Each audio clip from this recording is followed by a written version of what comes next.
আসসালামু আলাইকুম রহমতুল্লাহ। প্রিয় দর্শক, আজ আলোচনা করব আপনি আপনার জন্মের উৎস পিতা, দাদা, পরদাদা, নানা, মা, নানি, নানা যারা জন্মের উৎস তাদেরকে আপনি জাকাত দিতে পারবেন না। ঠিক তেমনিভাবে আপনার ছেলে, মেয়ে, নাতনি, নাতি এদের অধস্তন এদেরকে জাকাত দিতে পারবেন না।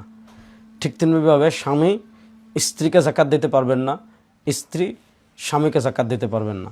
ভাই তার অপর ভাই যদি জাকাতের যোগ্য হয় তাকে জাকাত দিতে পারবে, বোন তার ভাইকে জাকাত দিতে পারবে। এক্ষেত্রে মৌলিক মূলনীতি হলো জন্মের উৎস পিতা, পিতার পিতা, পিতার পিতা, মা, মায়ের মা, মায়ের বাপ এরা ছাড়া, এরপরে নিজের বংশ সন্তান ছেলে, মেয়ে, নাতি, নাতনি, নাতনি, নাতনি এরা ছাড়া ভাই, বোন, চাচাতো ভাই, চাচাতো বোন, আত্মীয় স্বজন তারা যদি জাকাতের যোগ্য হয় তাহলে আপনি অবশ্যই তাদেরকে জাকাত দিতে পারবেন। এবং নিকটাত্মীয় যদি অসহায় হয় তাহলে তারা কিন্তু জাকাত পাওয়ার বেশি হকদার।